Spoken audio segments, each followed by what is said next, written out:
Good morning, good afternoon, good evening, good late night. Regardless of what time you're watching, welcome and leave a comment. What town are you watching this story from? And hey, if this story popped up for you, it's because it deserves to be heard. So, subscribe to the channel so you don't miss any more like this. The sun was rising red over the plains when I opened my eyes that September morning. Just another day like the others. I got out of the mattress that's been creaking for 3 years, ever since I stopped caring about replacing the broken things in the house. My name is John J.B. Batista. I'm 42 years old, and I take care of this ranch alone, have been for almost 5 years.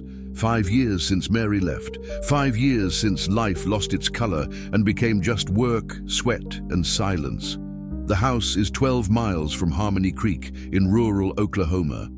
A place where time seems to have stopped and where everyone knows everyone, or used to. After Mary passed, I stopped going into town so often, stopped talking to the neighbors, stopped living, really. The smell of reheated coffee drifted up from the kitchen as I put on the same worn jeans I always wear. The blue and white checkered shirt that she liked so much still held her perfume in the closet. But I don't wear that one anymore. It hurts too much. Outside, the rooster crowed loudly, fighting with the other animals for the right to wake up the world. The dog, Thunder, came running, wagging his tail, happy to see I was up. At least he's still happy to see me. "Morning, old boy," I said, scratching behind his ear. Another day of work ahead. The coffee was way too strong, but I drank it anyway.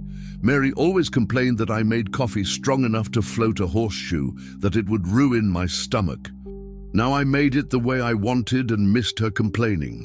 I went out to feed the hogs and check the fences on the north pasture.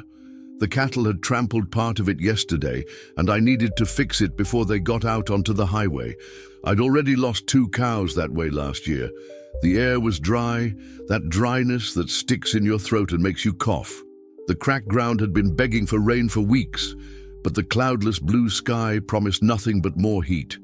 The leaves on the trees looked like burnt paper, and the wind kicked up a fine dust that got in your eyes. I hopped on Beauty, my 15-year-old sorrel mare, my partner at work since forever. She knows me better than anyone, knows when I'm sad, when I'm in a hurry, when I need silence. Today, she sensed I was pensive and went slow, taking her time. The ride to the north pasture always reminded me of the day I met Mary. It was at a county fair in Harmony Creek 20 years ago. She was wearing a yellow floral dress and square, dancing with a joy that lit up the whole place. When our eyes met, I knew my life had changed forever. We dated for 3 years, got married in a small church with a party in her parents' backyard. We came to live here on the ranch, which used to belong to my parents. 15 happy years. 15 years of plans, dreams working together. 15 years of trying to have children that never came. And then came the illness. A nasty disease that slowly robbed her of everything. First her energy, then her smile, then her hope. I did what I could. Took her to the best doctors in Oklahoma City, spent all our savings, sold some of the cattle. But it was no use. She passed away one morning in March, when the first rains started to fall. She held my hand until her last breath and asked me for only one thing, that I not stop living. I promised I wouldn't. I lied. Since then, the ranch has become my prison and my refuge. I wake up, work, eat something, sleep. On Sundays, I go to the 8 o'clock service, say hello to people, come back home. Just like that. Just that empty. I got to the pasture and got off Beauty to check the fence. 3 broken posts and about 60 feet of wire down. A good 2 hours of work, minimum. I went back to the house to get the tools, hammer, pliers, new wire. When I was coming back, loaded with stuff, I saw some strange activity on the dirt road that runs along the edge of the ranch. A car stopped with the hood up, smoke coming from the engine, someone needing help. I hesitated. It had been a while since I'd talked properly with strangers, but Mary always said that we have to help our neighbors, that you never know when you're going to need help too. Her voice echoed in my head. I got on Beauty and went over there. It was a white Chevy Cavalier, maybe a 2010 model. A young woman was standing next to it with her hands on her hips, looking at the smoking engine. When she saw me coming, she waved. "Afternoon," I said, taking off my hat. "Trouble?" "Afternoon," she replied. Her voice was tired, a little hoarse. "The car overheated. I was going to Harmony Creek, but it doesn't look like that's going to happen." I got off the mare and walked closer. The woman must have been about 25. Brown hair tied in a ponytail, simple but clean clothes. What caught my attention was the way she looked. A scared look, like someone running from something. "Let me take a look," I said, approaching the engine. The problem was simple. The radiator hose had burst, something that happens all the time on dirt roads. But without a replacement part and without water, the car wasn't going anywhere. "Can it be fixed?" she asked, and I noticed an anxiety in her voice. "It can, but not today. Needs a new hose. I can go into town early tomorrow and get one and come back here to replace it." She took a deep breath and looked at the sun, which was already starting to go down in the sky. "And until then? Until then, if you want, you can sleep at my place. I have a guest room that I haven't used in a while." She looked at me suspiciously. Normal. A woman alone, in the middle of nowhere, getting an invitation from a stranger. "You don't need to be afraid," I said. "I'm married, or rather, I was married. My wife passed away a few years ago. I live alone, but I'm a good person. The folks in Harmony Creek know me." She was silent for a while, looking alternately at me and at the empty road on both sides. "What's your name?" she asked. "John Batista, but everyone calls me JB. And yours?" "Anna. Anna Paula." "Nice to meet you, Anna Paula." "What do you think? Stay on the road or accept the help?" She looked at the sky where the first stars were already starting to appear. The temperature on the plains drops fast after the sun goes down. Spending the night in the car wouldn't be comfortable at all. "Okay," she said finally, "but only until tomorrow morning." "Sure, only until tomorrow morning." I helped her get a small backpack from the back seat of the car. I noticed she didn't have much luggage. Strange for someone who was traveling. "You can leave the car right here," I said. "Nobody will mess with it. There's hardly any traffic on this road." She got on the back of Beauty, a little apprehensive. It had been a long time since I'd given anyone a ride on the mare. The last time was Mary, when she still had the strength to ride with me through the pastures. The ride to the house was silent. Anna Paula held on tight to my waist, and I could feel that she was tense. I didn't blame her. A strange situation for anyone. When we got to the house, Thunder came running, barking and wagging his tail. "Is he mean?" she asked, a little scared. "Not at all. He's just needy.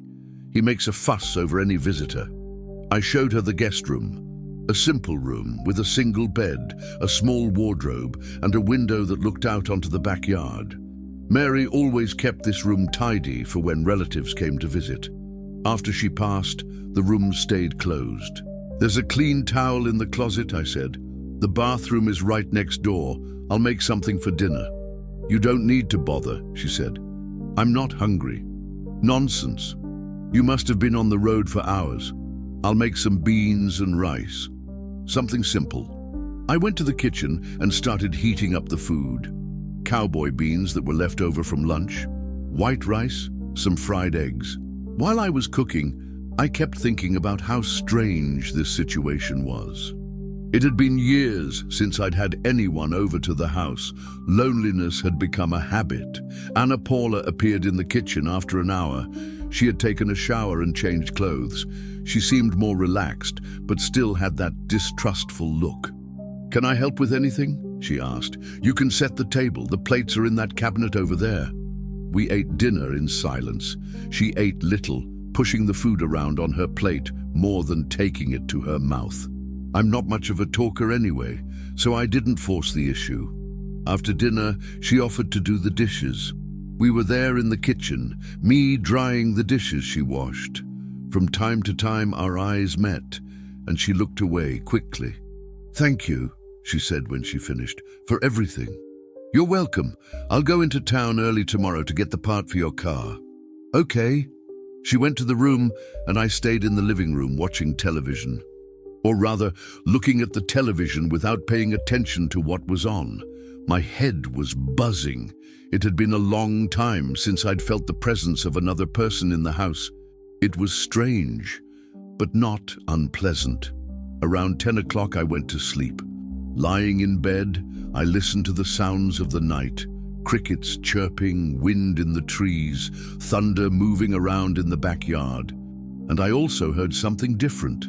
Her footsteps in the next room. The bed creaking when she lay down. For the first time in a long time, I didn't feel completely alone in that house, but I also felt that Anna Paula was keeping secrets. The way she looked, the hurry to get to Harmony Creek, the little luggage. Something wasn't right. And for some reason that I couldn't understand, it worried me. I fell asleep late that night, thinking about how sometimes destiny puts people in our path when we least expect it, and how sometimes those people carry more than just a backpack on their backs. I woke up to the sound of someone walking around the house. It was still dark. It must have been about 4 in the morning. At first I thought it was a thief, but then I remembered Anna Paula. Even so, I got up slowly and went to the bedroom door to listen better. She was in the kitchen. I could hear the sound of pots and pans, water running, footsteps going back and forth. What the heck was she doing at that hour? I put on my pants and went to see. I found her sitting at the kitchen table with a cup of coffee in her hand, looking out the window at the dark backyard. She had made fresh coffee. The good smell filled the room. "Morning," I said softly, so as not to scare her. Anna Paula turned around quickly, spilling some coffee on the table. "Sorry," she said. "I couldn't sleep. I made coffee. I hope you don't mind." "Of course not. But it's 4 in the morning." "I know. Sometimes I can't sleep. Old problem." I poured myself a cup and sat at the table with her. The coffee was just right, not too strong like I usually make it. Mary used to make it like this. "Nightmare?" I asked. She was quiet for a while, stirring the coffee with the spoon even though there was no sugar. "More or less," she replied. "Sometimes the past doesn't leave us alone, does it?" I knew that feeling well. How many nights I had spent awake, thinking about Mary, about the plans we made that never came to fruition. "True," I said. "Sometimes it seems like the past weighs more than the present." She looked at me differently, as if she had recognized something in me. "Did you lose your wife a long time ago?" 5 years. Cancer. It was fast, but at the same time it took forever. "I'm sorry." "And you? What keeps you up at night?" Anna Paula took a sip of coffee and looked at her own hands. "It's complicated," she said. "Sometimes we make decisions that change everything, and there's no going back." The way she spoke gave me a pang in my chest. There was something very sad about that girl, a sadness different from mine, more acute, more recent. "Want to talk about it?" I asked. "I don't know if it's a good idea. Look, I'm not one to give advice to anyone. My life is far from being an example, but sometimes venting helps." She was silent, looking out the window. Outside, the first birds were starting to sing, announcing that the day was coming. "I ran away from home," she said suddenly. The sentence hung in the air. I waited for her to continue. "I ran away from a marriage, from a husband, from a life that wasn't mine."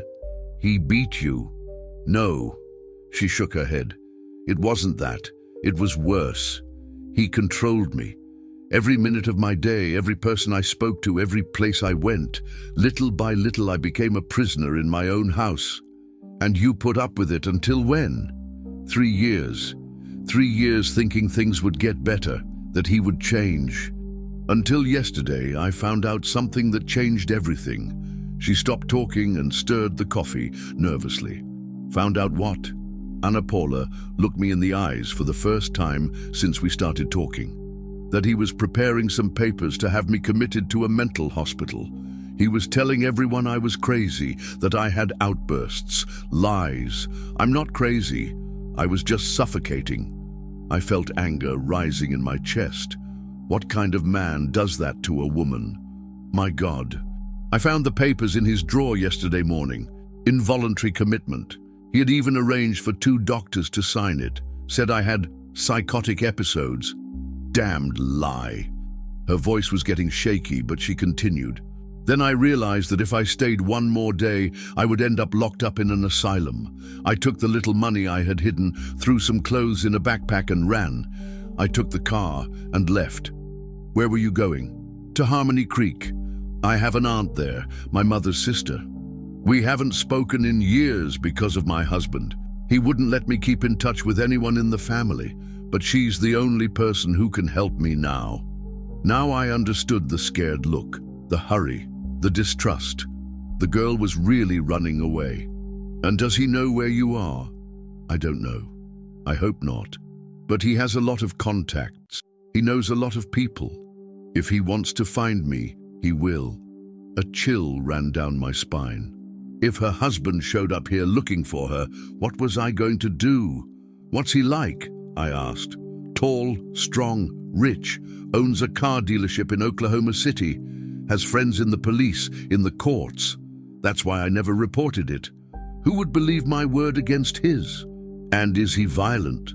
Anna Paula hesitated before answering. He never hit me, but he has a temper. When he gets nervous, he breaks things. He's broken dishes, glasses, furniture. And he always said that if I tried to leave home, he would find me, that I had nowhere to run. You do. What? You have somewhere to run. Everyone does.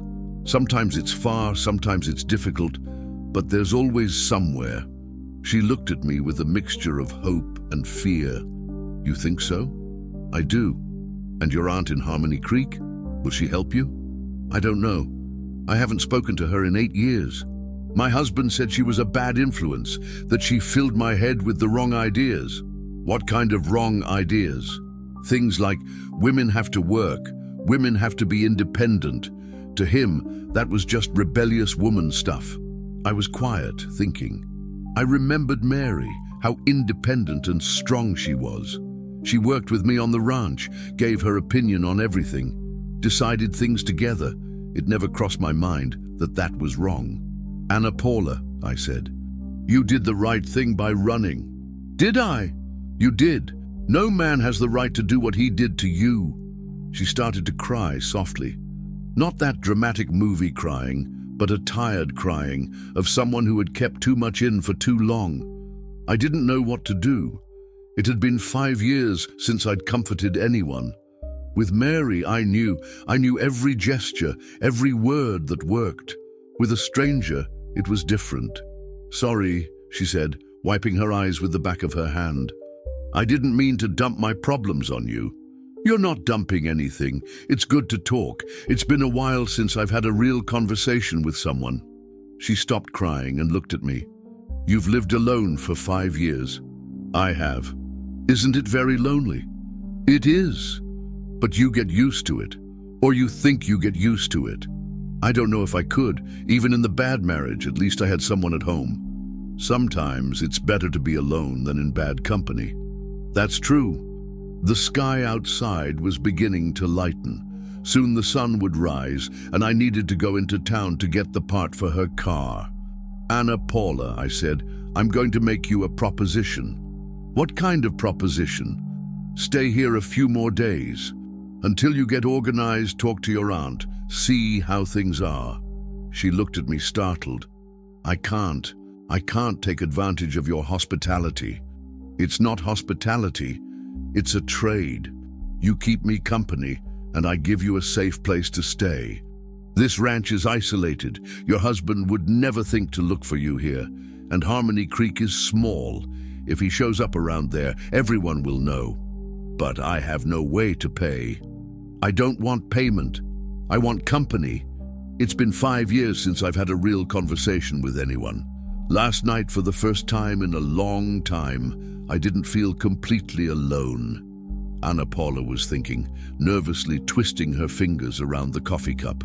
What if he finds out where I am? We'll deal with it when the time comes. You don't even know me properly. How do you know you can trust me? I don't know, but sometimes you have to trust without being sure. That's how life works. She was quiet for a long time, looking out the window. The sun was rising, painting the sky orange and pink. Okay, she said finally, but only for a few days, until I get organized. Agreed. I got up from the table to prepare breakfast. Anna Paula offered to help, and I accepted. It had been a long time since I'd cooked for 2 people. As we fried eggs and warmed bread, she asked, "Aren't you afraid of problems? If my husband finds out I'm here..." Anna Paula, I'm 42 years old. I've been through a lot. I lost the woman I loved, almost lost the ranch, spent 5 years without really talking to anyone. If there's one thing I've learned, it's that you can't live in fear. But what if he's dangerous? Let's hope he isn't, and if he is, we'll face it. She smiled for the first time since I met her. A small, shy, but genuine smile. Thank you, JB, really. You're welcome, Anna Paula. Now let's have breakfast, because I need to go into town soon. We sat down to eat, and for the first time in 5 years, the kitchen table didn't seem too big for just one person. There was someone sitting in the chair where Mary used to sit, someone talking to me, sharing breakfast. It was strange, but good, very good. After breakfast, I went to get ready to go to town. Anna Paula said she was going to take the opportunity to tidy up the room and maybe take a walk around the backyard. Be careful not to get lost, I said. The ranch is big and there's a lot of brush. Don't worry, I'll stay close to the house. I got on Beauty and left for Harmony Creek. On the way, I kept thinking about the conversation we had. Her story bothered me deeply. What kind of man does that to his own wife? How can someone be so cruel? But at the same time, I felt something I hadn't felt in a long time. The feeling of being useful to someone, of making some difference in a person's life. When I got to town, I bought the radiator hose and took the opportunity to do some shopping. Food for 2, a better shampoo, some fruit. For 5 years, I had always bought the same things, in the same quantity. It was good to buy thinking about someone besides myself.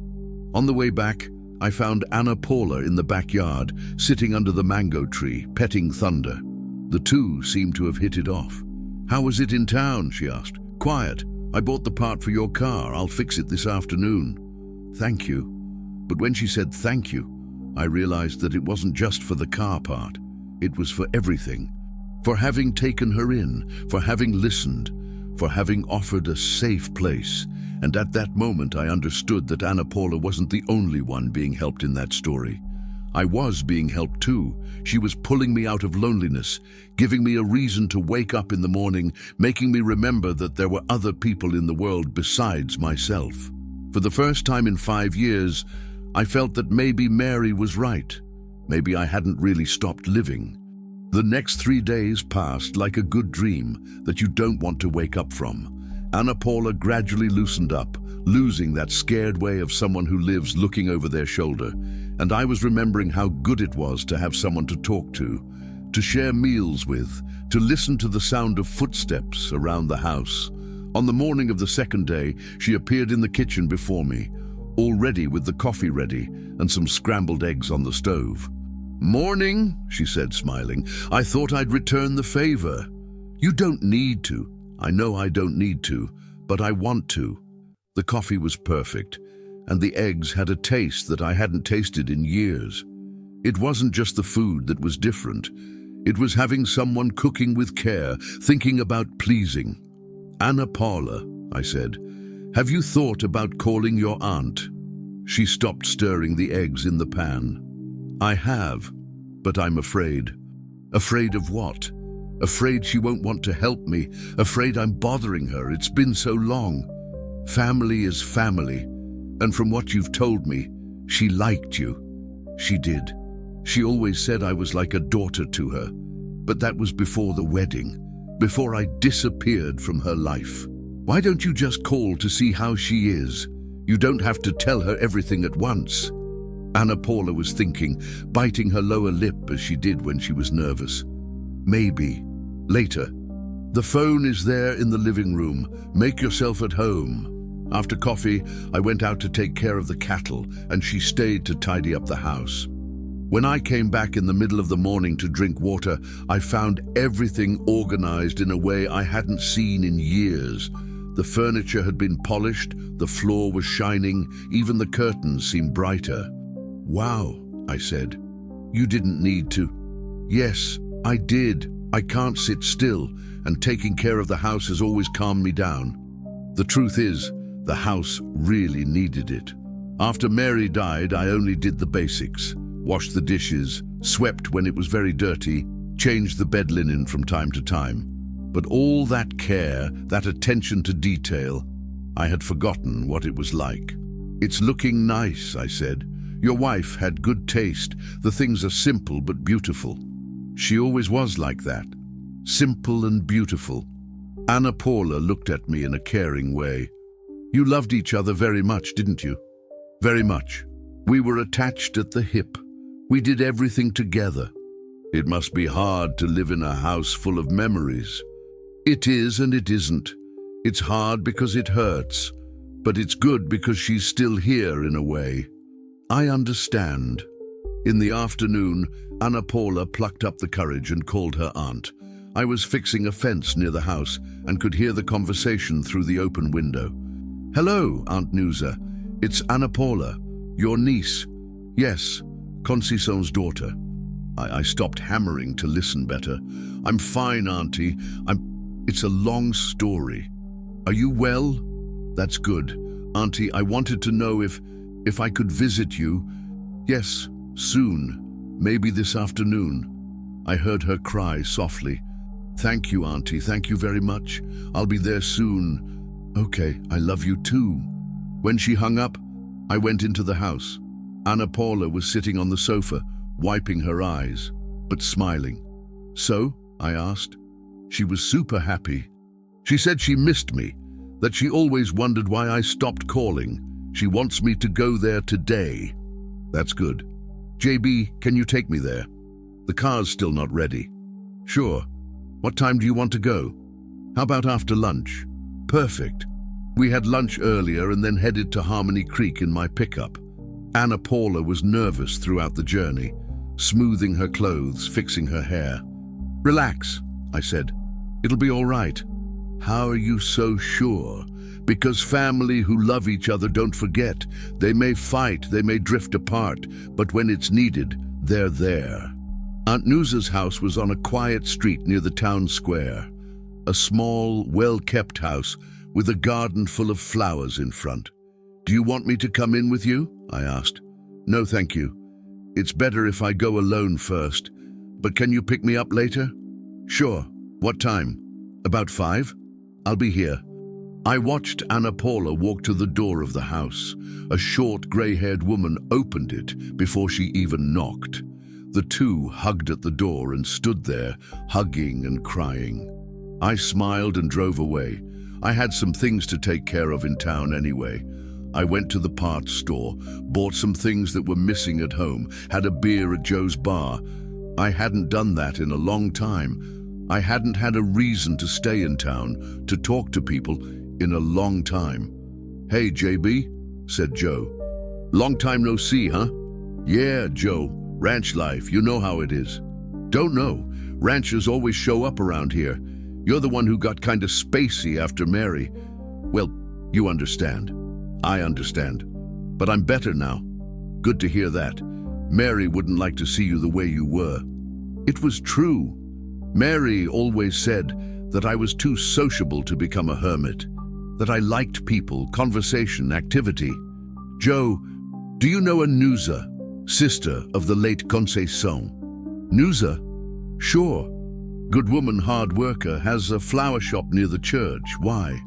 "Curiosity. I brought a niece of hers to visit." "Ah, yes, Anna Paula. Nusa always talked about her. Said the girl got married and disappeared off the map. She was very sad about that."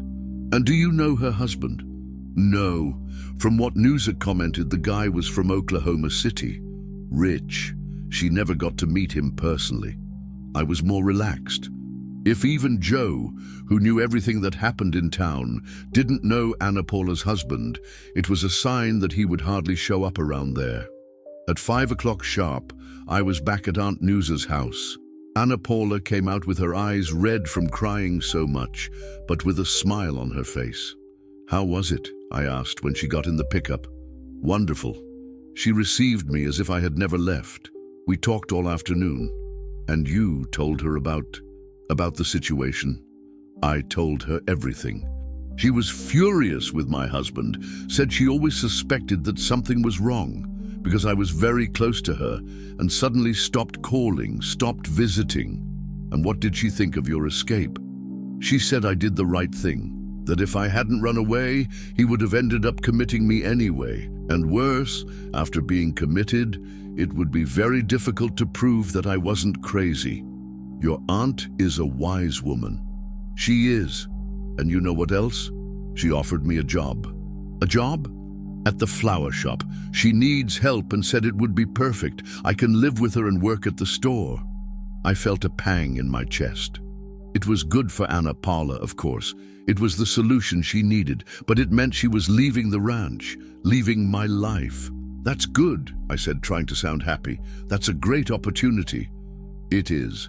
Aunt Newsa said I can start on Monday if I want." "And do you want to?" Anna Paula was quiet for a while. "I do, but I'm also afraid."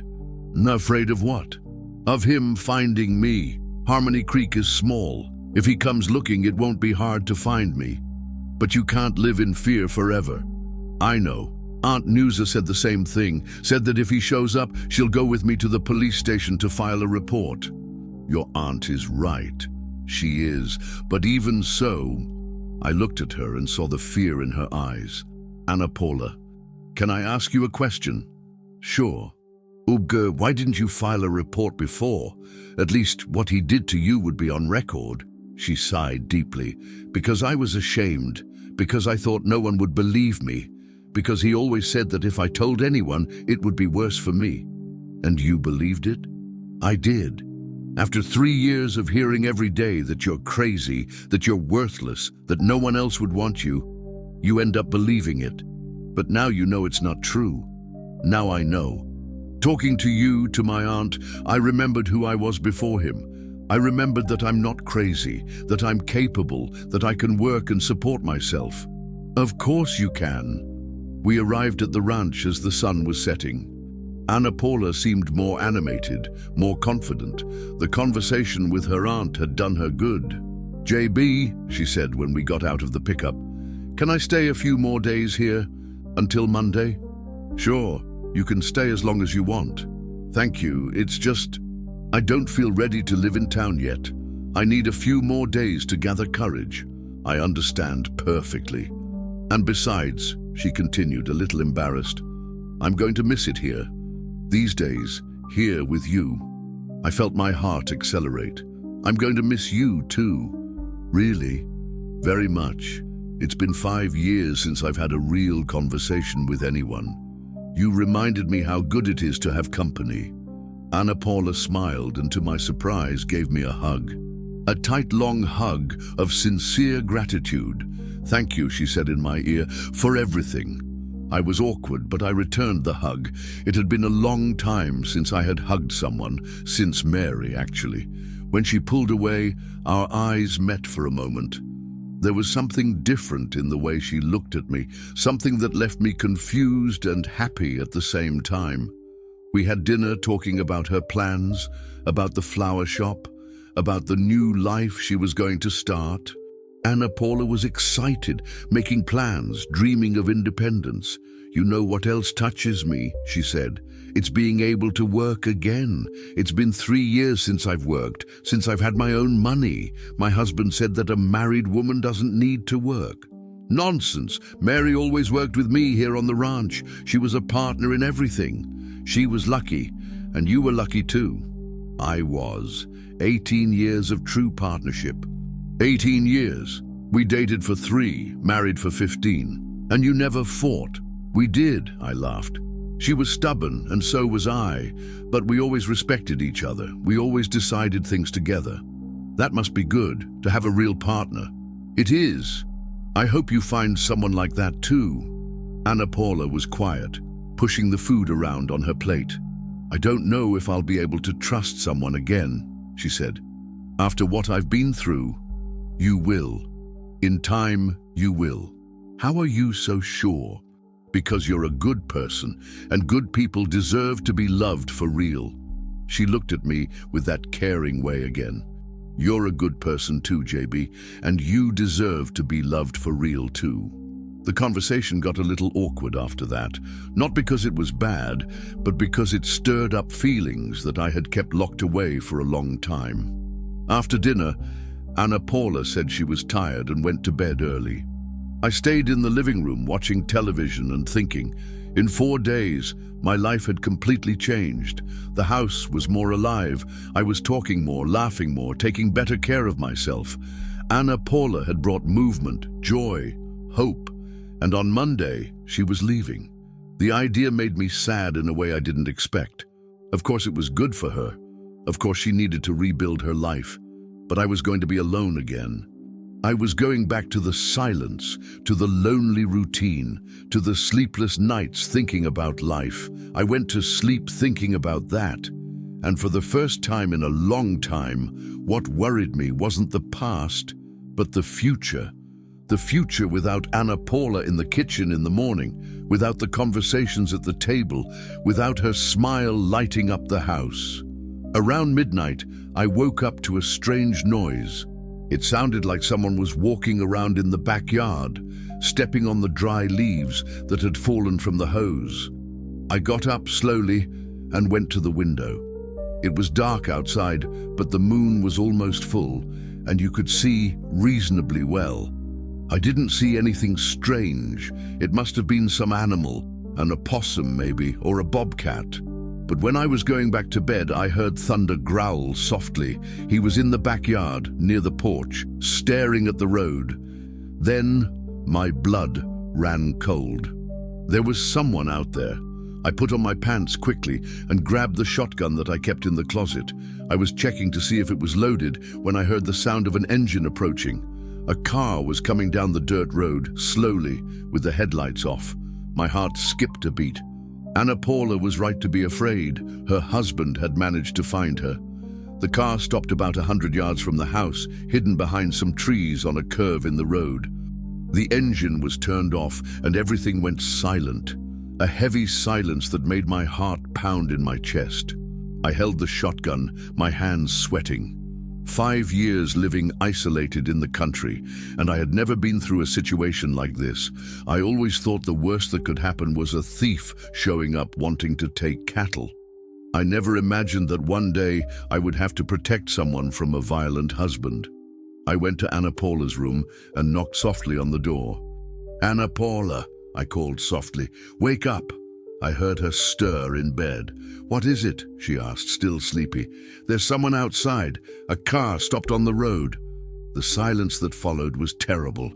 Then I heard her get up quickly and come to the door. "My God," she said, her voice trembling. "It's him. I knew he was going to find me." "Calm down. We don't know if it's him." "It is. Who else would come here in the middle of the night?" She was right. It didn't make sense for it to be someone else. "What do we do?" she asked. "First, you're going to get dressed and get your things. Then we'll see." "My things?" "Just in case. If we need to get out of here quickly." Anna Paula went to get dressed, and I went back to the window. Thunder was still growling softly, looking in the direction of the car. Suddenly, I saw a shadow moving among the trees. Someone had gotten out of the car and was approaching the house on foot. My mouth went dry. Why wasn't he coming straight here? Why was he hiding? Anna Paula came back with her backpack in her hand, her face pale with fear. "JB," she said, almost whispering. "If he finds me here, it's going to be terrible for you too. He has contacts in the police. He can make up any story." "I don't care." "But I care.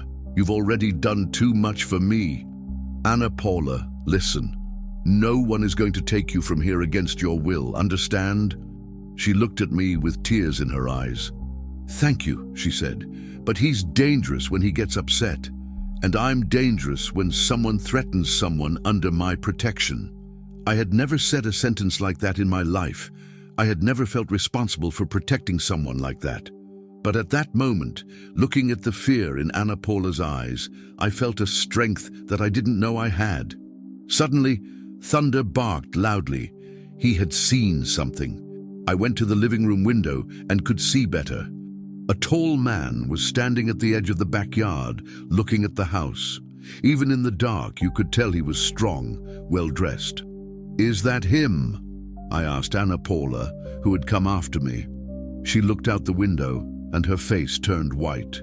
"It is," she said, trembling. "It's Ricardo." The man started walking towards the house, slowly, as if he were studying the situation. He came to the porch and stopped under the light of the lamp that I always left on. "Anna Paula!" he shouted. "I know you're in there. Come out now, we need to talk." His voice was firm, authoritative, the voice of someone who is used to giving orders and being obeyed. Anna Paula shrank behind me. "I'm not coming out," she shouted back. "Go away, Ricardo. Have you completely lost it? Running away from home, disappearing without leaving a message. I've been looking for you for 2 days. I didn't run away. I left. There's a difference. No difference. You're my wife. Your place is at home with me." I felt the anger rising in my chest. The guy was talking as if she were his property. "She doesn't want to go back," I shouted. "Go away and leave the lady alone." There was silence. Then Ricardo took a few steps towards the door. "Who are you?" he asked. "I own this house, and she's protected in here." Protected from what? From her own husband. Protected from anyone who wants to harm her. Ricardo gave a mocking laugh. "Harm? I'm a husband. I came to get my wife who had a breakdown and ran away from home." "Lies!" shouted Anna Paula. "I didn't have a breakdown. I saw the papers. You were going to commit me by force." "Papers? What papers?" "The involuntary commitment papers. It was all in your drawer." Another silence. Then Ricardo spoke in a lower voice. "Anna Paula, you're delirious. What's this story about commitment? Come outside and we'll talk properly." I'm not going to believe your lies anymore." "Anna Paula!" His voice became harsher. "You have 5 minutes to get out of there." "Otherwise, I'm coming in. And I have a shotgun here," I said. "If you try to come in, you'll go out loaded." "Are you threatening a decent citizen?" "I'm protecting a woman who asked for help. That woman is my wife. She's crazy. She has mental problems. She doesn't seem crazy to me.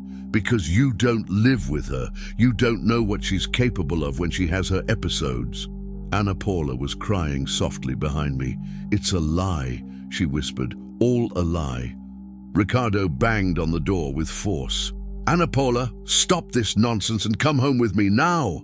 "I'm not going to," she shouted. "I'm never going back to that house." "You will, even if I have to call the police." "Call them," I shouted. "It'll be good to have witnesses to what you're doing." "What I'm doing? I'm trying to take my wife home. The criminal here is you, who is holding her against her will." The situation was getting ugly. The guy was smart. He knew how to twist the story. "Anna Paula," I said softly, "do you have any documents that prove what he wanted to do to you?" "No," she said, still crying. "I didn't have time to get anything. I just saw the papers and ran." Ricardo kept banging on the door. "Last chance, Anna Paula. Get out of there, or I'm going to call whoever I need to call." "Call them!" she shouted back. "But I'm going to tell everything. I'm going to tell how you controlled me, how you threatened me. Who's going to believe a crazy woman?" The coldness of that sentence made me even angrier. The guy really thought he could treat his own wife as if she were mentally ill. Suddenly, Ricardo stopped banging on the door. Everything was quiet outside. Very quiet. "Where did he go?" asked Anna Paula. I went to the window, but I couldn't see anything. He had left the range of the porch light. I don't know. We stood there waiting, our hearts in our mouths. The silence was making me more nervous than the shouting. Then I heard a noise in the back of the house. Footsteps in the backyard, stepping on the dry leaves. "He's trying to get in through the kitchen," I said. Anna Paula grabbed my arm. JB, let's run. Get the pickup and let's get out of here. Where to? To Harmony Creek, to my aunt's house. What if he follows us? At least there are other people there. Here we're alone. She was right. There on the ranch, isolated, we were easy targets. In town it would be harder for him to do anything. Okay, I said, but we're going out the front. If he's in the back, we can get to the pickup. What if he hears the engine? His problem, the pickup is faster than any car on the dirt road. We grabbed the essentials, my wallet, the keys, her backpack. The shotgun stayed with me. We went out the front door, slowly, without making any noise. The pickup was about 20 yards from the house.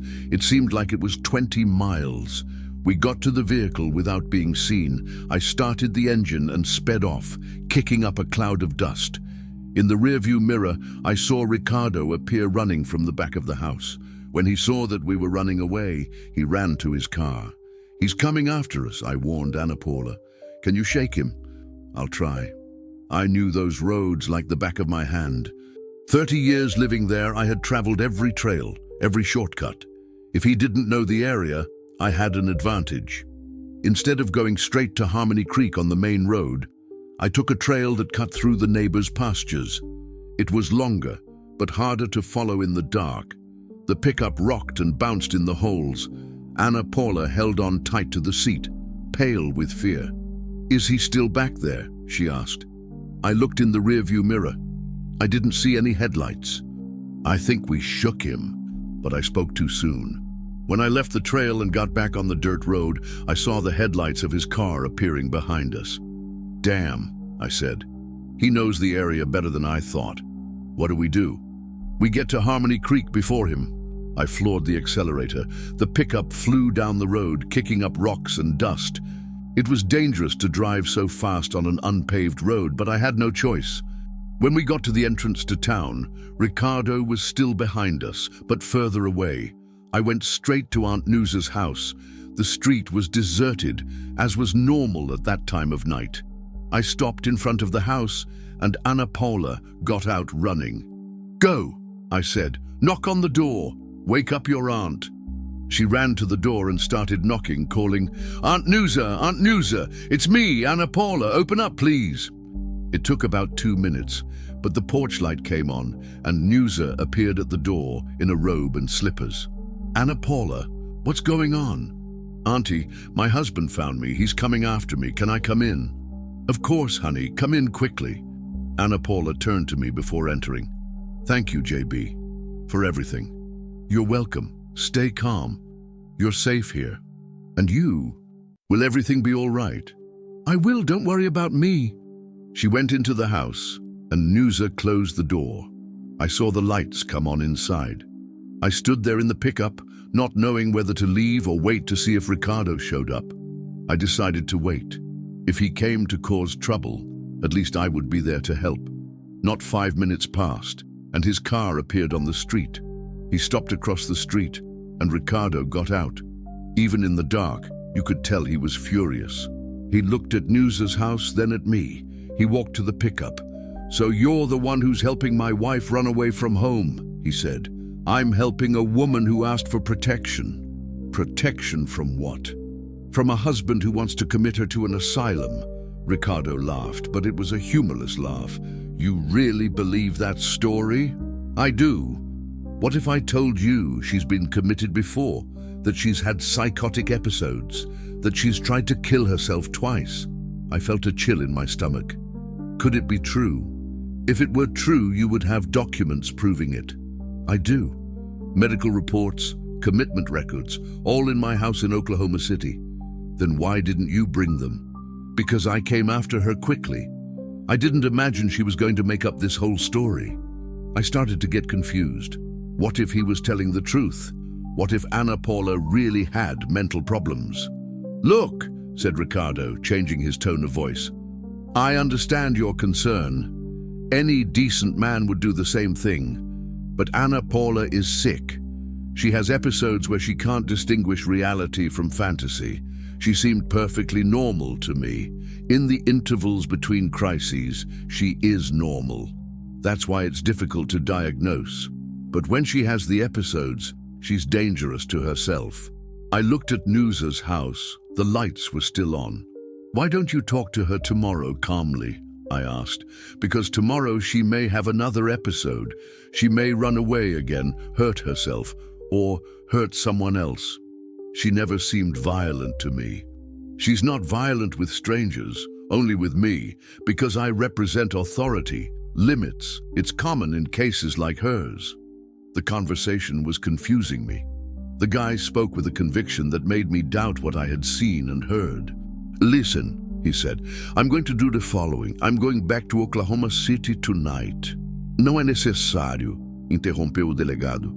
São documentos oficiais, com registros nos hospitais.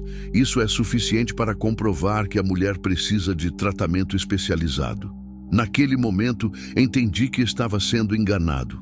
Ricardo não tinha vindo apenas para buscar Ana Paula. Ele tinha vindo para me incriminar, para me tirar da jogada. E o pior, eu não sabia onde Ana Paula estava. Se ela e Dona Neuza não estavam em casa, onde tinham ido? Estariam se escondendo? Teriam fugido da cidade? Ou Ricardo teria feito alguma coisa com elas? Delegado, falei. Eu quero falar com um advogado antes de dar qualquer depoimento. É seu direito, mas vai ter que nos acompanhar mesmo assim. Olhei em volta. Estava sozinho na fazenda, cercado por 5 homens, sendo acusado de crimes que não cometi. Ana Paula tinha desaparecido e eu não tinha ideia de onde ela estava. Pela primeira vez desde que tudo começou, senti medo de verdade. Medo de que Ricardo fosse mais perigoso do que eu imaginava. E medo de que Ana Paula estivesse em perigo ainda maior do que pensávamos. A delegacia de Cristalândia era um prédio pequeno e abafado, com 3 celas nos fundos e uma sala onde o delegado local, Dr. Sebastião, tentava entender o que estava acontecendo. Ele conhecia minha família há décadas. Sabia que eu não era criminoso, mas também não podia ignorar a denúncia formal que Ricardo tinha feito. João Batista, disse o delegado Sebastião, me olhando por cima dos óculos. Você conhece essa mulher há quantos dias? 5 dias. E nesse tempo ela esteve na sua casa? Esteve. Por livre e espontânea vontade dela? Sim, ela pediu ajuda. O carro dela quebrou na estrada. O delegado Raimundo, que tinha vindo de Goiânia com Ricardo, bateu a mão na mesa. Doutor Sebastião, com todo respeito, mas o depoimento do acusado não vale como prova. Precisamos encontrar a mulher para saber a verdade. E onde vocês acham que ela está? Perguntei. Não sabemos, disse Ricardo. Por isso estou preocupado. Ana Paula pode ter tido outro surto, pode estar vagando por aí, perdida, sem saber onde está. Ou pode estar se escondendo de você, respondi. Se escondendo por quê? Sou o marido dela. Porque você quer interná-la à força. Ricardo suspirou e olhou para os delegados como quem estava lidando com uma pessoa irracional. Doutor Sebastião, minha esposa precisa de tratamento médico urgente.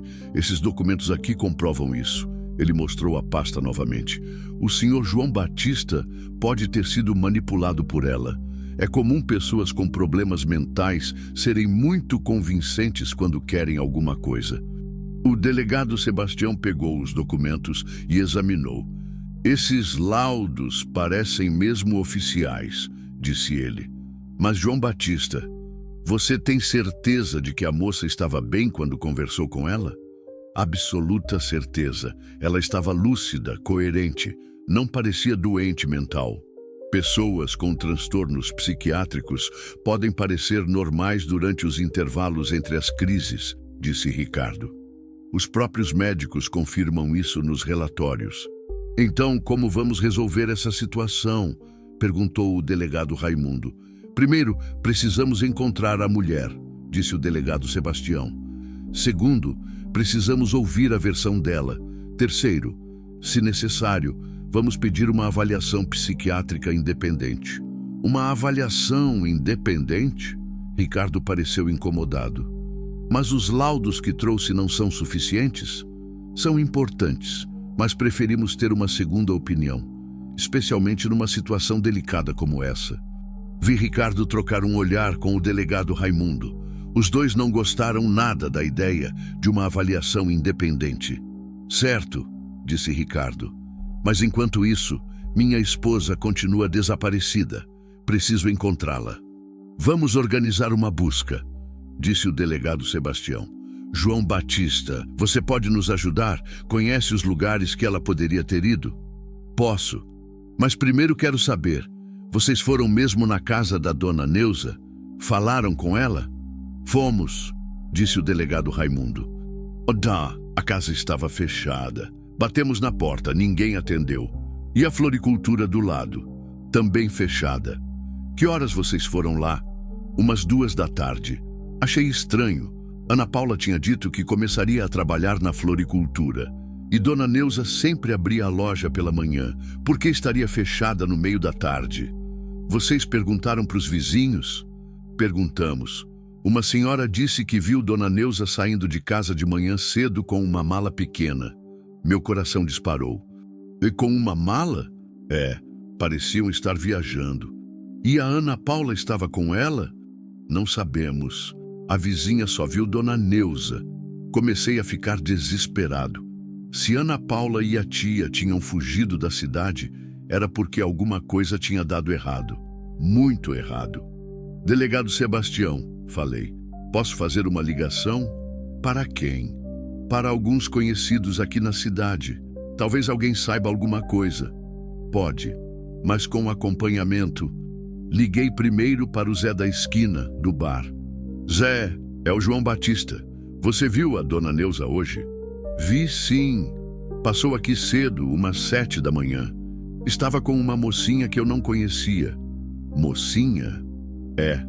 Bonita, cabelo castanho, parecia nervosa. E o que elas queriam? Dona Neuza perguntou se eu conhecia alguém que pudesse levá-las para Goiânia. Disse que era urgente. Para Goiânia? Eu indiquei o Toninho, que faz frete. Elas foram falar com ele. Você sabe se conseguiram? Não sei, mas o Toninho não estava na cidade. Tinha viajado ontem para Brasília. Desliguei e fiquei pensando. Se elas queriam ir para Goiânia, era porque tinham descoberto alguma coisa importante. Alguma coisa que comprovasse a versão da Ana Paula. Liguei para mais 2 comerciantes da cidade. Um deles, o seu Manuel da rodoviária, me deu uma informação crucial. João Batista, dona Neuza e uma moça pegaram o ônibus das 9 para Goiânia. Compraram passagem só de ida. Só de ida? E estavam com pressa. Dona Neuza disse que era caso de vida ou morte. Quando desliguei, vi que Ricardo estava pálido. Elas foram para Goiânia, anunciei. Para fazer o que em Goiânia? Perguntou o delegado Sebastião. Não sei, mas Dona Neuza disse que era caso de vida ou morte. Ricardo se levantou da cadeira, agitado. Doutor Sebastião, preciso ir para Goiânia agora mesmo. Minha esposa pode estar em perigo. Que tipo de perigo? Ela já tentou se matar antes. Se estiver tendo outro surto, pode tentar de novo. Mas ela estava com a tia. A tia não deixaria isso acontecer. A tia pode não entender a gravidade da situação. Comecei a suspeitar que Ricardo estava desesperado por outro motivo. Se Ana Paula e Dona Neuza tinham ido para Goiânia, era porque estavam atrás de alguma coisa. E essa alguma coisa devia ser muito importante para elas arriscarem sair da segurança de Cristalândia. Delegado Sebastião, falei. Posso fazer mais uma ligação? Para quem agora? Para o hospital onde Ana Paula foi internada há 2 anos. Quero confirmar os dados dos laudos que Ricardo trouxe. Ricardo se levantou rapidamente. Isso não é necessário. Os documentos são oficiais. Então não há problema em confirmar, disse o delegado Sebastião. João Batista, faça a ligação. Peguei um dos laudos e disquei para o Hospital Santa Casa, que estava indicado no papel. Alô? Gostaria de falar com o Dr. Marcelo Andrade, psiquiatra. Um momento. Esperei quase 5 minutos até alguém atender. Dr. Marcelo? Sou João Batista dos Santos. Estou tentando confirmar algumas informações sobre uma paciente que o senhor atendeu há 2 anos, Ana Paula Ferreira. Ana Paula Ferreira? Deixe eu ver. Não tenho nenhum registro de paciente com esse nome. Tem certeza? Ela teria sido internada em outubro de 2022 por tentativa de suicídio. Senhor João Batista, eu não atendi nenhuma Ana Paula Ferreira. Em outubro de 2022, eu estava fazendo especialização no exterior. Só voltei ao Brasil em janeiro de 2023. Senti o chão sumir dos meus pés. Doutor, o senhor tem certeza? Absoluta. E posso confirmar. Nunca assinei nenhum laudo para uma paciente com esse nome. Desliguei o telefone e olhei para Ricardo. Ele estava suando frio. Ricardo, falei. O doutor Marcelo Andrade nunca atendeu Ana Paula. E em outubro de 2022 ele nem estava no Brasil. Deve ter sido um erro, gaguejou Ricardo. Talvez outro médico, com a assinatura dele e o carimbo. O delegado Sebastião pegou os documentos e examinou com mais atenção. Ricardo, esses laudos são falsos? Não, são verdadeiros. Deve ter havido algum equívoco. Que tipo de equívoco resulta na assinatura de um médico que estava fora do país? Ricardo estava encurralado. Olhou para o delegado Raimundo como pedindo ajuda, mas o homem também estava com cara de quem não sabia o que falar. Delegado Sebastião, falei. Posso ligar para o segundo médico da lista? Pode. Liguei para o Dr. Carlos Mendonça, que supostamente tinha assinado o segundo laudo. A recepcionista me informou que o médico tinha morrido há 3 anos. Ricardo, disse o delegado Sebastião com a voz dura. Você forjou esses documentos? Não. Eu peguei esses laudos no hospital. Devem ter me dado os documentos errados. E por acaso, você lembra o nome dos médicos que realmente atenderam sua esposa? Ricardo ficou em silêncio, suando cada vez mais. Não lembra? Insistiu o delegado. Sua esposa foi internada por 2 semanas e você não lembra o nome do médico que a atendeu? Era um médico plantonista. Não lembro o nome. O delegado Raimundo estava claramente desconfortável com o rumo da conversa. Dr. Sebastião, talvez seja melhor deixar essas questões para serem resolvidas em Goiânia, onde aconteceu a internação. Não, Dr. Raimundo. Se os documentos são falsos, isso muda tudo. João Batista pode ter sido vítima de uma farsa. Nesse momento, entendi por que Ana Paula e Dona Neuza tinham ido para Goiânia. Elas deviam ter desconfiado dos documentos e foram atrás da verdade. Delegado Sebastião, falei. Preciso ir para Goiânia também. Ana Paula pode estar em perigo. Que perigo?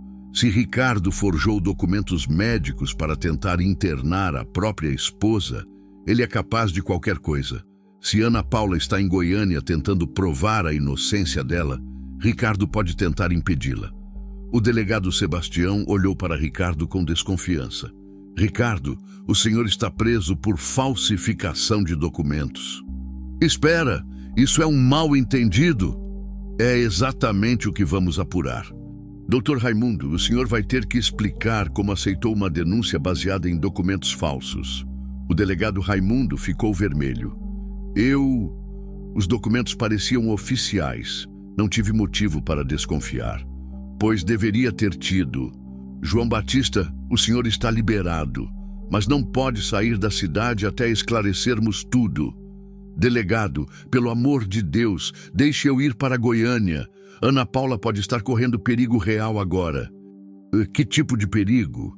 Se ela está tentando provar que os laudos são falsos, Ricardo deve ter outros contatos em Goiânia que podem tentar impedi-la. Ele disse que tem amigos na polícia, na justiça. O delegado Sebastião ficou pensativo. Está bem, mas você vai acompanhado. Vou mandar 2 policiais com você. Combinado. E Ricardo, você fica aqui até esclarecermos essa história dos documentos falsos. Ricardo tentou protestar, mas estava claro que tinha perdido toda a credibilidade. Uma hora depois, eu estava na estrada para Goiânia numa viatura da polícia, com 2 policiais militares tentando encontrar Ana Paula antes que fosse tarde demais. Durante o trajeto, fiquei pensando em tudo o que tinha acontecido. Ricardo não era apenas um marido controlador, era um criminoso que forjou documentos médicos para tentar internar a própria esposa numa clínica psiquiátrica. A pergunta que não queria calar era: se ele era capaz disso, do que mais seria capaz? E se Ana Paula estava em Goiânia desmascarando o esquema dele, quanto tempo levaria para ele descobrir onde ela estava? Quando chegamos na capital, já era noite. A cidade era imensa, cheia de luzes e movimento. Encontrar 2 mulheres no meio de tanta gente parecia impossível. Mas eu tinha que tentar, porque pela primeira vez em 5 anos, eu tinha alguém por quem valia a pena lutar. E não ia desistir dela sem antes esgotar todas as possibilidades. Soldado, falei para o policial que dirigia, podemos começar pelos hospitais? Se Ana Paula foi internada de verdade há 2 anos, tem que ter registro em algum lugar. Boa ideia. Vamos começar pelos maiores. Rodamos a noite inteira visitando hospitais, mostrando a foto de Ana Paula que consegui no celular dela, que tinha ficado na fazenda. Em cada lugar que parávamos, meu coração batia mais forte. E em cada lugar que saíamos de mãos vazias, minha preocupação aumentava. Onde Ana Paula estava? E mais importante, ela estava bem? Porque algo me dizia que o tempo estava se esgotando e que quando o sol nascesse, tudo ia estar decidido, para um lado ou para o outro. O 5º hospital da lista era o Hospital Geral de Goiânia, um prédio enorme e antigo no centro da cidade. Eram quase 4 da manhã quando chegamos lá, e eu estava começando a perder as esperanças. Os 2 policiais que me acompanhavam, Cabo Silva e Soldado Marcos, também estavam cansados, mas continuaram me ajudando na busca.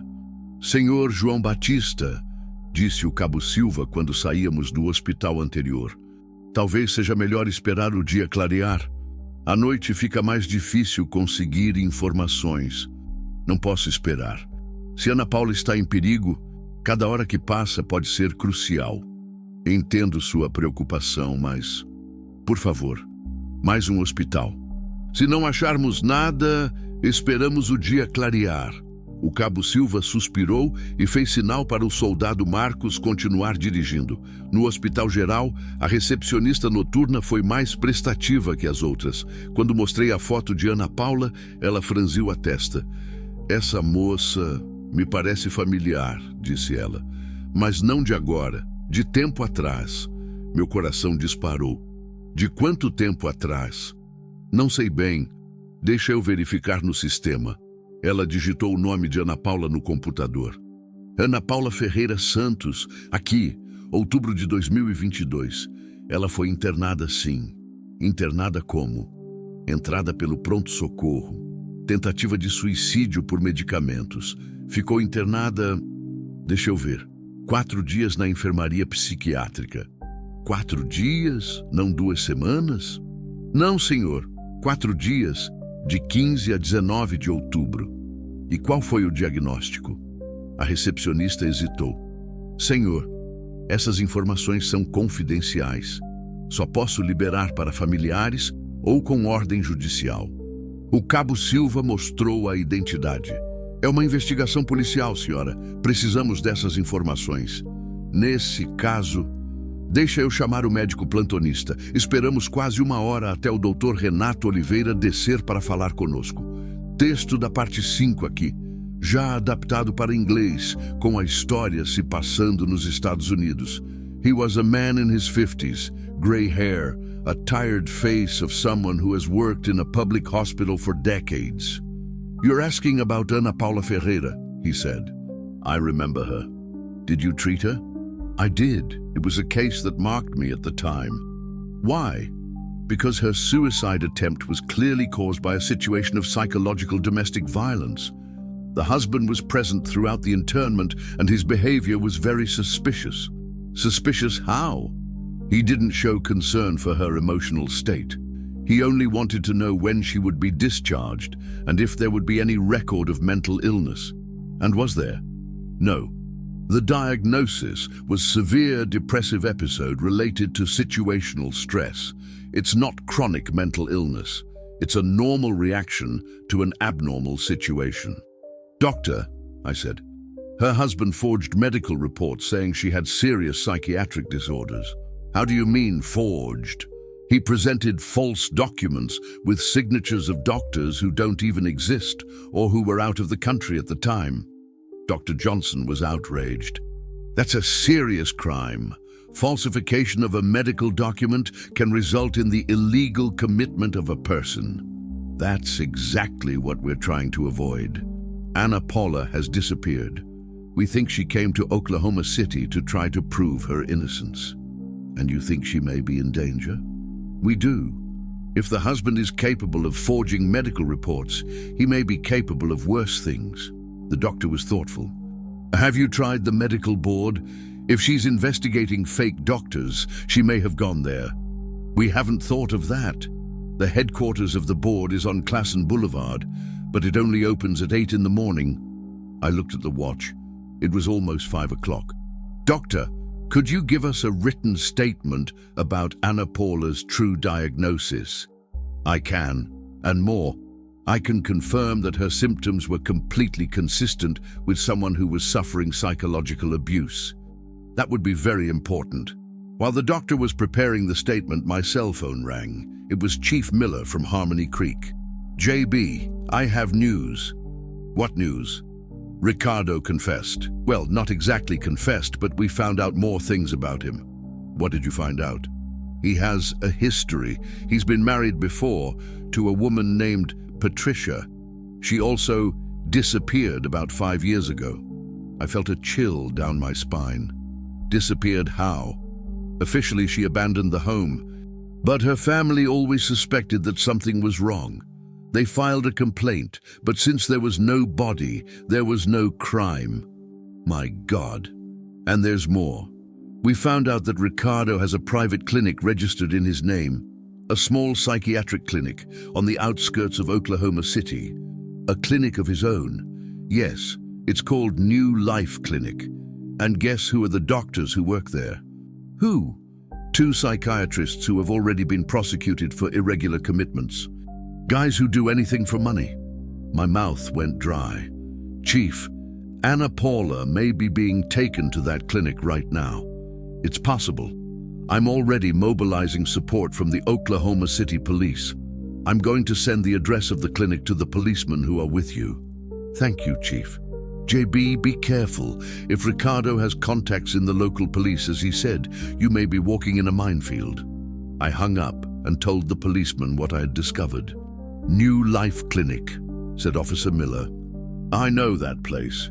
It's in an isolated area outside the city. It has a bad reputation. What kind of reputation? They say they commit people without criteria, that they do irregular treatments, but they've never been able to prove anything. What now? Are we going there? Officer Davis hesitated. Mr. JB, if we're going to investigate a private clinic, we need a warrant. We don't have time for a warrant. If Anna Paula is there, every minute counts. But if we enter without authorization, any evidence we find may be invalidated. I was desperate. Anna Paula could be being medicated by force, being prepared for a forced commitment, and I was standing there discussing bureaucracy. Look, I said, you stay here waiting for the warrant. I'm going alone to take a look. You can't do that, Mr. JB. It's dangerous. More dangerous is letting an innocent woman be illegally committed. Officer Miller exchanged a look with Officer Davis. All right, he said. We're going to take a look there, just for recognition. If we see something suspicious, we call for reinforcements. We left the hospital at 6 in the morning. The traffic in Oklahoma City was beginning to get heavy, but we managed to get to the clinic area in 40 minutes. The New Life Clinic was at the end of a dead-end street, surrounded by high walls and iron gates. It looked more like a prison than a hospital. Let's go around the block, said Officer Miller. "See if there's any movement." When we passed the back of the clinic, I saw something that made my blood run cold. A familiar car parked in a semi-open garage. "Stop!" I shouted. "It's Anna Paula's car." "Are you sure?" "Absolutely. It's a white Chevy Cavalier, license plate ending in 47. It's her car." "But then she's here. Or she was brought here." "What now?" I looked at the clinic. It was a 2-story building with bars on the windows and a sinister appearance. If Anna Paula was in there, it wasn't of her own free will. "Now we're going in," I said. "Without a warrant?" "Without a warrant. It's an emergency situation." Officer Miller sighed. "If we screw up, it's your fault. I take responsibility." We parked in front of the clinic and walked to the gate.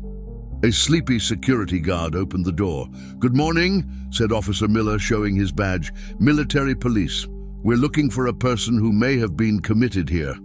"What person?" "Anna Paula Ferreira, woman of 25 years, brown hair."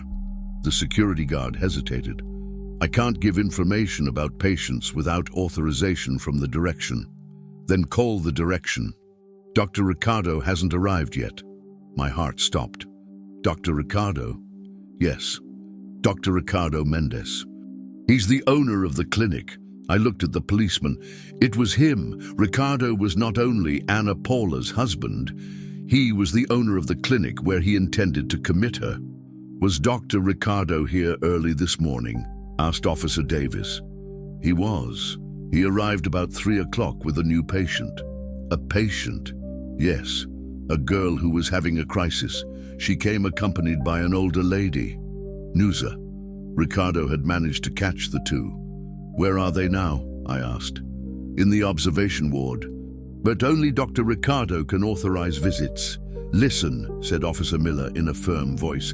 "This is a police investigation. We're going in with or without authorization. You choose if you prefer to collaborate or be indicted for obstruction of justice." The security guard was nervous. I just work at the gate. I don't know anything." "Then take us to the observation ward." "I can't. Only nurses and doctors can enter there." "Where are the nurses?" "They're sleeping." "Early morning shift, there's only one of each sector. Then wake one up." "But now!" The security guard, clearly scared, picked up the phone and called someone. "Nurse Paul, sorry to wake you up. There are some policemen here wanting to see a patient." "Yes, they said it's an investigation." "All right." He hung up. "Nurse Paul is coming down." We waited 5 minutes that seemed like 5 hours. When the nurse appeared, he was a young man, about 25 years old, with a face that said he didn't know anything. "What's the problem?" he asked. "We need to see Ana Paula Ferreira and Noza Santos. They were committed early this morning." "Oh yes, they're in room 201, but what?" "Ana Paula is sedated. Dr. Ricardo said she was very agitated." "Sedated how?" "Psychiatric medication. Haloperidol in high dosage." I felt immense anger rising in my chest. Ricardo was drugging Ana Paula to keep her calm while he forged the definitive commitment, and the lady who came with her. She's awake but very nervous. She keeps repeating that it's all a lie, that her niece isn't crazy. Can we talk to her? "I don't know. Dr. Ricardo said not to let anyone talk to the patients without his authorization." "Nurse Paul," said Officer Miller, "either you take us to them now, or you're going to be arrested for unlawful imprisonment." "Unlawful imprisonment? Keeping people committed against their will without a court order is a crime." The nurse turned pale. I didn't know. I thought it was all legal." "It may not be. That's why we need to check." "All right, I'll take you up there." We went up a narrow staircase to the second floor. The hallway had a strong smell of disinfectant mixed with medication. It really looked like a madhouse from the old movies. "Room 201, said the nurse, stopping in front of a door with a glass window. I looked through the window, and my heart broke. Ana Paula was in a hospital bed, connected to a serum, clearly under the effect of heavy sedatives. Even sleeping, you could see that she was suffering. Her face was pale, her eyes swollen from crying so much. In the bed next door, Nusa was awake, sitting on the edge of the bed, looking at her niece with despair. "Open the door," I ordered. "I can't. Only Dr. Ricardo has the key." "Where is he?" "He went home to rest. He said he'll be back at 10 to do the paperwork for the definitive commitment." At 10 o'clock. It was 7:30 in the morning. Ricardo would be back in 2.5 hours to commit Ana Paula definitively to a private psychiatric clinic, using false documents and forced medication. If we didn't do something quickly, when Ana Paula woke up, she would already be an officially registered psychiatric patient. And getting out of there would be almost impossible. "Officer Miller," I said, "we need to break down this door now." "JB, if we break down the door, we're going to have to justify it later." "I prefer to justify breaking down a door than the death of an innocent person." Officer Miller looked at Ana Paula through the window. He saw a young woman, sedated against her will, about to be illegally committed. "Officer Davis," he said, "break down that door." And that's when I heard the sound of cars arriving in the clinic's yard. I looked out the window of the hallway and saw 3 black cars stopping at the entrance. "Crap," said Officer Miller. "Reinforcements have arrived for them." From the first car, Ricardo got out. From the other cars, 6 men in suits got out, all with faces that said they were there to solve a problem. "Nurse," I said, "is there a back exit?" "There is, but nothing. Ana Paula's life is in danger. Do you want to be an accomplice to a crime, or do you want to help save a life?" Nurse Paul looked me in the eyes and for the first time seemed to understand the gravity of the situation. "There's a fire escape in the back," he said. "It's possible to get out without being seen."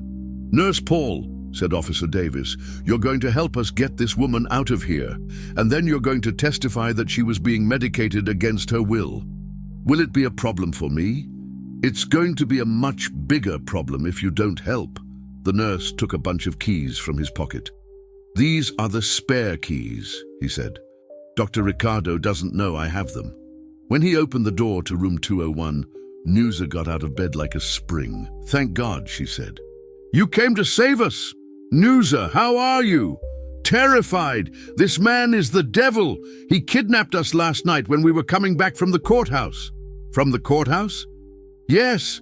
We got a copy of Ana Paula's true medical records. We proved that his reports are false." "Where are the documents?" "Here in my bag, but he took my cell phone. I couldn't call anyone." Nusa took a folder from her bag and showed me several official papers. "These are the true records from the Oklahoma University Medical Center. They prove that Ana Paula never had severe mental illness. The diagnosis was situational depression caused by domestic violence. It was exactly what Dr. Johnson had told me. And there's more," continued Nusa. "We found out that Ricardo has done this before, with his first wife, Patricia." "That's right. She was also committed here at the clinic and never left." I felt the world spin around me. "What do you mean, never left?" "She died in here, overdose of psychiatric medication. It was registered as suicide." My God. At that moment, I heard voices downstairs. Ricardo and the other men had entered the clinic. "We need to get out of here now," I said. "Can Ana Paula walk?" "She's very sleepy because of the medicine, but she can." "Nurse Paul, take us to the fire escape, quick." The nurse guided us through the hallways to a door at the end of the building. The fire escape was iron, external, and went straight down to the back of the clinic. Officer Miller and Officer Davis carried Ana Paula, who was conscious but very confused by the medication. Nusa held tight the folder with the documents. We went down the stairs in silence, trying not to make noise. When we got to the bottom, I heard Ricardo shouting inside. "Where are they? Where are the patients from room 201? "I don't know, Doctor. They were there 5 minutes ago." "Search! They can't have left the clinic." We ran to the police car, which was parked a block away.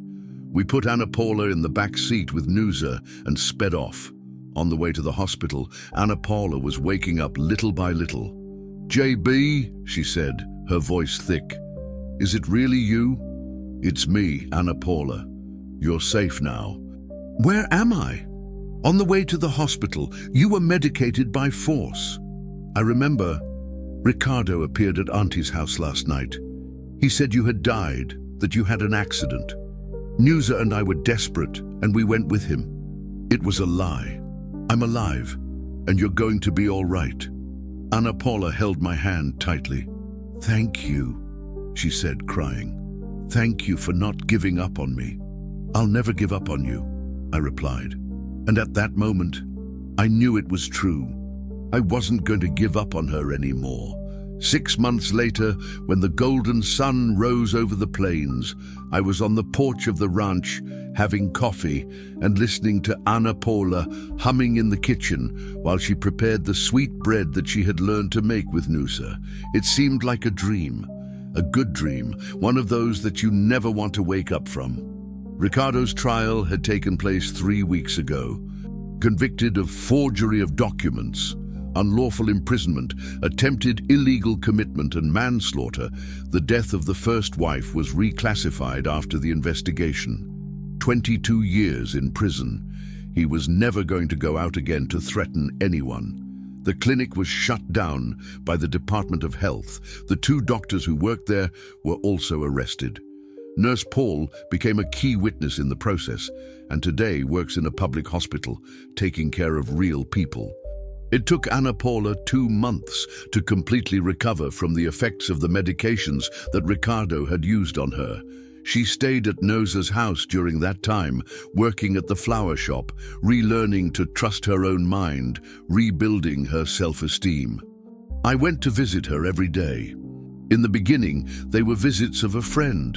I brought fruit from the ranch, helped with heavy services at the flower shop, talked about simple things. She was still fragile, still had nightmares, still woke up scared thinking that Ricardo would appear, but little by little she got better. The smile returned, the laughter returned, the confidence returned, and something more returned too. Something that I thought had died along with Mary, the ability to love another person. It didn't happen overnight. It wasn't overwhelming passion or movie romance. It was something that grew slowly, like a well-cared-for plant. First it was admiration for her strength, for the courage to start over. Then it was affection, for the delicate way she treated people. Then it was longing when she wasn't around. And when I realized it, I was already in love. Ana Paula said later that she felt the same thing. First it was gratitude. Then it was admiration for the man who risked everything to protect a stranger. Then it was affection for the way I treated her, with respect, with patience, without hurry, without pressure. And when she realized it, she was also in love. The first kiss happened one afternoon in April by the pond on the ranch. I had taken her to see the places where I grew up, where I lived with Mary, where I thought I was going to die alone. "JB," she said, sitting on a smooth stone on the shore, "can I ask you a question?" "Of course. Do you think Mary would be upset?" "Upset with what?" "With this. With us." I thought about Mary, about the conversation we had on the last day of her life when she made me promise that I wouldn't stop living. "No," I said. "She would be happy." "How are you so sure?" "Because she knew me better than I knew myself. She knew that I wouldn't be able to live alone forever. And she knew that when the time came, I was going to know how to choose a good person." "And you think I'm a good person?" I looked at her, her brown hair loose in the wind, her eyes shining in the light of the sunset, her shy but true smile. "I think you're the best person I know." That's when she came closer and kissed me. A sweet, lingering kiss, full of promises. A kiss that sealed what we already knew, that we were going to face the future together. The wedding was simple in the Harmony Creek Church, with Father Johnson, who has known me since I was a child. Ana Paula wore Nusa's wedding dress, altered by the city seamstress.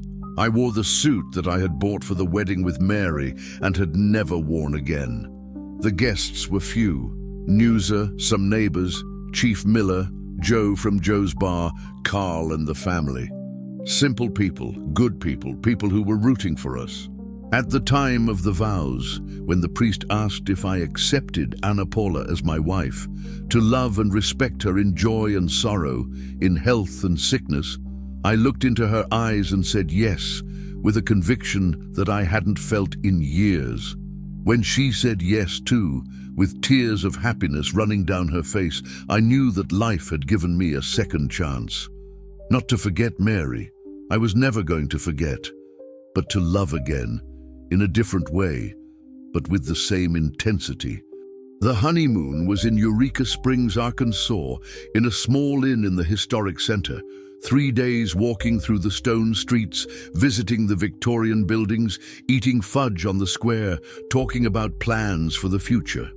"JB," said Anna Paula on the last night, lying next to me in the inn bed. "Do you want to have children?" The question caught me by surprise.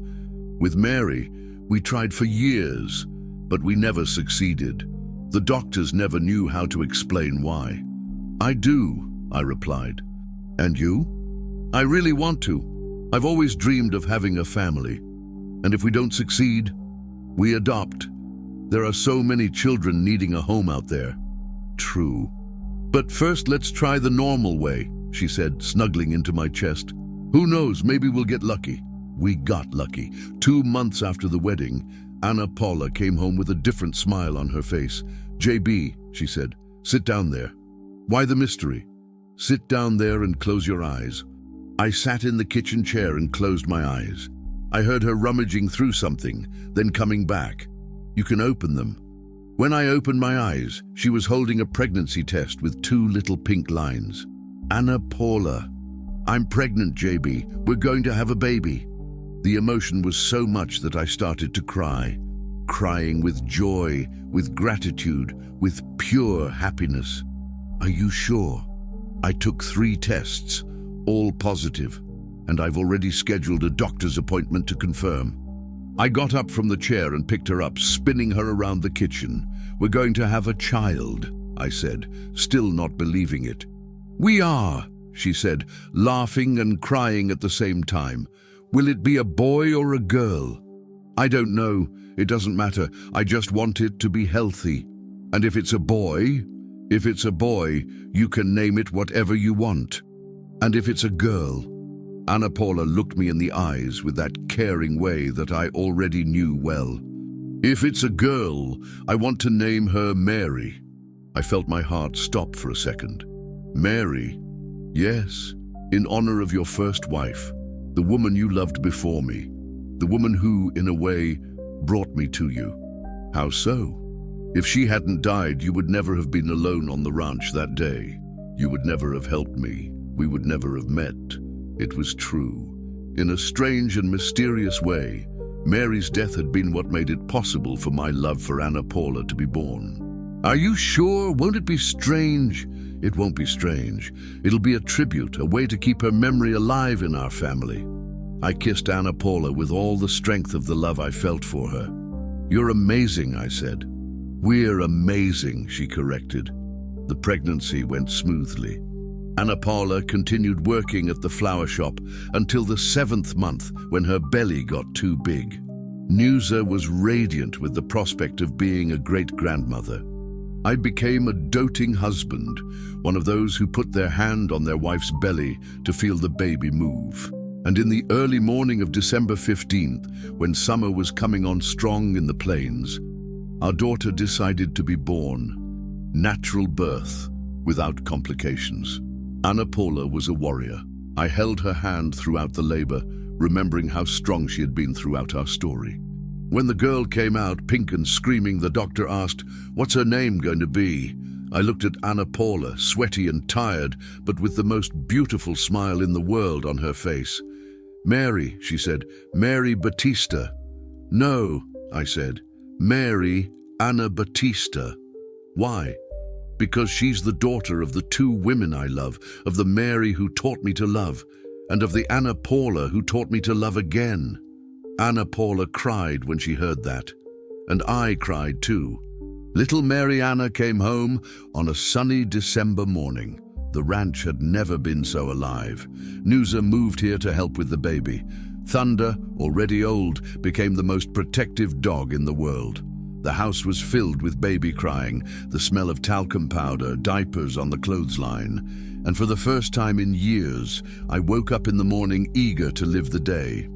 Today, as I have coffee on this porch and listen to Anna Paula humming in the kitchen while little Mary Anna sleeps in the crib next door, I think about how strange life is.